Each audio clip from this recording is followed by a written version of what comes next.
क्रिस्त में मेरे बहुमूल्य भाइयों और बहनों एवं बच्चों, आप सबों को जयसु। हमारे न्यायकर्ता प्रभु यीशु क्रिस्त की कृपा, शांति, अनुग्रह, समाधान, संतोष, दया, करुणा, अनुकंपा सदा सर्वदा आपके एवं आपके परिवार के साथ रहे। प्रिय विश्वासियों, आज माता कलीसिया सामान्य काल का 25वां इतवार मनाते हुए हमें यह संदेश देती है, मानव जीवन में हम हमेशा ईमानदार रहना चाहिए। हमारे दैनिक जीवन में हम ईमानदार एवं न्याय करना चाहिए। हर एक इंसान और न्याय पर चलना चाहिए और अपने कर्तव्यों को और जिम्मेदारी के साथ करना चाहिए करके और हमें यह शिक्षा मिलती है। जी हाँ प्रिय विश्वासियों, जो लोग न्याय पर चलते हैं, जो न्याय करते हैं और उन्हें लोग पसंद करते हैं, उन्हें आदर करते हैं, सम्मान देते हैं और उनको आदर्श मानते हैं। जी हाँ प्रिय विश्वासियों, जब एक न्याय व्यक्ति की सराहना की जाती है और एक न्याय व्यक्ति के सम्मान किया जाता है, क्योंकि वह सच्चा इंसान के रूप में माना जाता है। लेकिन आज की दुनिया में ऐसे हम देखते हैं, कई लोग अन्याय करते हैं। अधिक से अधिक संख्या में ऐसे लोग मिलेंगे अब जो उन लोग हमेशा दूसरों के साथ अन्याय करते हैं, दूसरों के साथ धोखा देते हैं और दूसरों के साथ अच्छा व्यवहार नहीं करते हैं। लेकिन हर एक इंसान ये पसंद करता है जो न्याय करता है और उनके ज़्यादा पसंद करते हैं। और कोई भी व्यक्ति अच्छा या बुरा उनके गुणों के द्वारा मालूम पड़ जाता है। और एट द सेम टाइम और एक व्यक्ति अच्छा इंसान बनना या बुरा इंसान बनना उस बात पर निर्भर करती है जिन परिस्थिति में वह पलते हैं या उनकी परवरिश किया जाता है। उदाहरण के लिए संत अगस्तीन के बारे में आप और मैं अच्छी तरह से जानते हैं। संत अगस्तीन और संत बनने से पूर्व वह उनकी एक बुरी संगति के साथ मिलकर वो बिगड़ चुके थे। जी हाँ प्रिय विश्वासियों, और उसी प्रकार आज के सुसमाचार में भी हम ऐसे एक व्यक्ति के बारे में हम पढ़ते हैं या सुनते हैं। एक व्यक्ति और यानी ये बेईमान एक कारिंदा के बारे में हम पढ़ते हैं। प्रिय विश्वासियों, यदि गौर से इस दृष्टांत को पढ़ेंगे तो हमें यह मालूम पड़ जाता है और उस बेईमान कारिंदा में दो प्रकार के गुण हैं। एक गुण और वह है कि वह और अपनी जिम्मेदारियों को और अच्छी तरह से नहीं निभाया और अपने काम में ईमानदार नहीं रहे और न्याय पर नहीं चला। लेकिन दूसरा गुण है वह है और उसने अपने मालिक के धन से न्यायोचित और काम किया है, इसलिए उसकी सराहना की जाती है। जी हाँ क्रिस्त में प्यारे भाइयों और बहनों, और ईश्वर ने जो हमें हर एक इंसान के जीवन में अनेक प्रकार के वरदान दिए हैं, अनेक प्रकार की कृपा दी है, धन दिया है, दौलत दिया है और बहुत कुछ हमें दिया है, टैलेंट्स हमें दिया है। लेकिन क्या हम उसका सदुपयोग करते हैं या दुरुपयोग करते हैं, इसके ऊपर निर्भर करता है। जी हाँ क्रिस्त में प्यारे भाइयों और बहनों, चीन देश में एक राजा था। वो राजा ने एक बार अपनी मंत्रिमंडल के सभी मंत्रियों को बुलाकर और उनसे कहने लगा, मेरे पास एक डंडा है और इस डंडा को उस व्यक्ति को दूंगा जो विवेकहीन है और जो मंद बुद्धि है, जो उतना या दिमाग में विचार करने में और असमर्थ है। तो उनमें से एक मंत्री को और पास बुलाकर उनके हाथ में ये डंडा को थाम लिया और उससे कहने लगे, जब तक तुम एक तुमसे और मूर्ख व्यक्ति को ना देखोगे तब तक तुम्हारे हाथ में लगेगा। जब तुमसे और बड़ा मूर्ख मिलेगा आपको, तब इस डंडा को उसको दे दो करके उनने उनके हाथ में सौंप दिया। कुछ महीने बीत गए, कुछ वर्ष बीत गया और उसके बाद और कुछ साल के बाद राजा बीमार पड़ गए और मरण शैया में पड़े हुए थे। तब एक के बाद एक मंत्री आके उनसे मिलने लगे और उसे पूछने लगे, महाराज आप कैसे हो?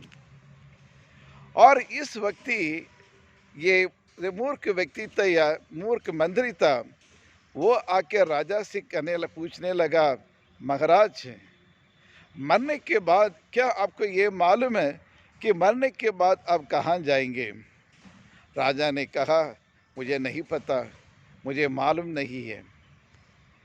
तब उस व्यक्ति ने दूसरा सवाल पूछा, क्या मरने के बाद जहाँ भी आप जाएंगे वहाँ जिस पर यहाँ सुख सुविधा के साथ अभी यहाँ जीवन यापन करते थे राजमहल में, वैसे आपके मरने के बाद आप जहाँ कहीं भी जाएंगे वहाँ सुख सुविधा के साथ रहने के लिए आपने इंतजाम करवाया या नहीं करवाया?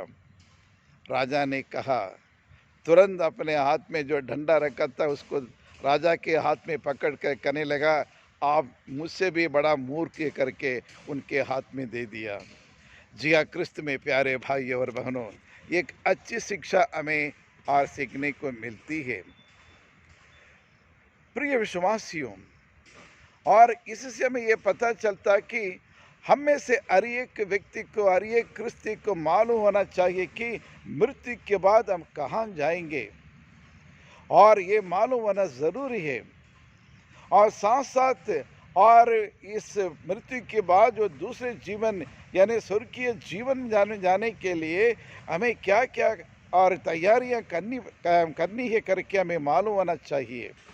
यदि हमको मालूम नहीं होता तो फिर हम उस मूर्ख व्यक्ति के समान बन जाते हैं।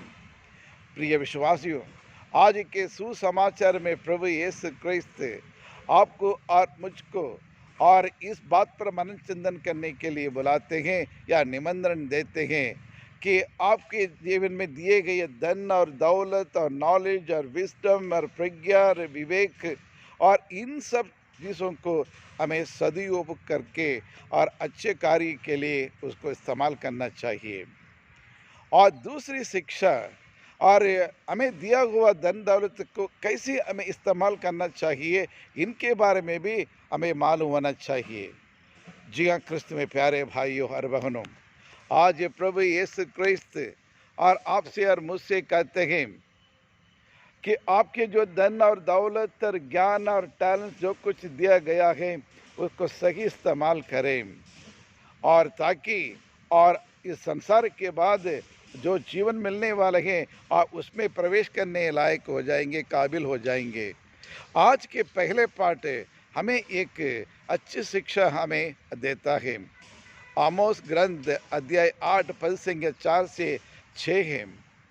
वहाँ यह संदेश दिया जाता है कि तुम हमेशा तुम जो और हीन को और रोनते हो, तुम देश के और गरीबों को समाप्त करना चाहते हो, अमावस्या खत्म होने तक इंतजार करते हो ताकि अनाज को बेच सकते हो।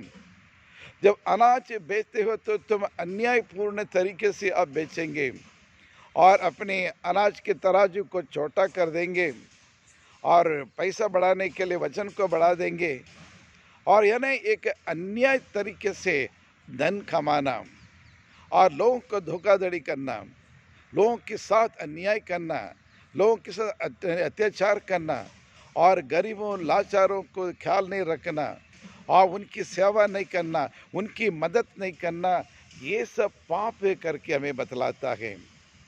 ये ज़रूर है आपके पास आपकी मेहनत से और बड़ी मेहनत करके आपने धन कमाए होंगे, लेकिन वो धन पूरा आपके लिए नहीं, दूसरों के लिए, गरीबों के लिए, लाचारों के लिए, ज़रूरतमंदों के लिए और अनाथ लोगों के लिए भी और उसमें हिस्सा है। और इसलिए उनसे मिल बांटकर हमें जीना करके और ईश्वर में एक शिक्षा देते हैं। जी हाँ, क्रिस्त में प्यारे भाइयों और बहनों, और एक और शिक्षा आज के सुसमाचार में ये बतलाता है कि आज का काम आज ही करें और कल का काम भी आज ही करें। और क्योंकि जो धन और दौलत हम इकट्ठा करते हैं, ये सब नश्वर वस्तु हैं, ये नश्वर धन है, ये हमेशा ये सब मर मिटने वाले और ये धन दौलत है जो, लेकिन और उस धन के लिए आप उसकी कमाई करना पड़ेगा, उसका उस वस्तु के लिए उस और एक धन संपत्ति को इकट्ठा करने के लिए कोशिश करना चाहिए जो आपको मोक्ष लेके चलेगा, स्वर्ग में और आनंद जीवन प्राप्त करने के लिए जो मार्ग दिखाएगा वह वही अनश्वर और धन संपत्ति है। जी हाँ क्रिस्त में प्यारे भाई और बहनों, इसीलिए लोग कहते हैं जो स्वार्थ जीवन बिताते हैं उसको जानवर कहते हैं, जो अपने लिए और दूसरों के लिए जीतते हैं उसको इंसान कहते हैं, जो सदा दूसरों के लिए सदैव दूसरों के लिए चिंता करता है, दूसरों के लिए जीता है और उसी को ईश्वर कहते हैं, भगवान कहते हैं। अब सवाल आपसे और मुझसे पूछा जाता है, आप इन तीनों कैटेगरी में और कौन सा व्यक्ति बनना चाहते हैं? तो आइए हम ईश्वर से प्रार्थना करें। हे सर्वशक्तिमान शाश्वत परमेश्वर, हम आपको धन्यवाद देते हैं। तू ही न्याय करता है, इस दुनिया को न्याय करने के लिए एक दिन संसार में आएंगे प्रभु। हर मानव जीवन में सुख सुविधाएं ढेर सारे और ये वस्तुएं और आपने हमें प्रदान की है ताकि हम इसको अच्छी तरह से इस्तेमाल करते हुए गरीबों से, लाचारों से, ज़रूरतमंद लोगों से हम बांट सकें। लेकिन हम स्वार्थी होने के नाते हम लोग अपने स्वार्थी के लिए उसको इस्तेमाल करते हैं।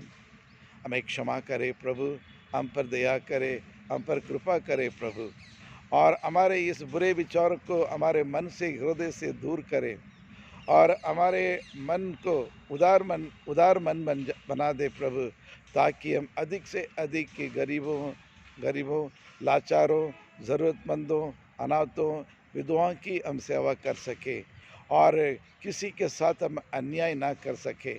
और यही प्रार्थना हम करते हैं हमारे प्रभु यीशु क्रिस्त के द्वारा। आमीन आमीन।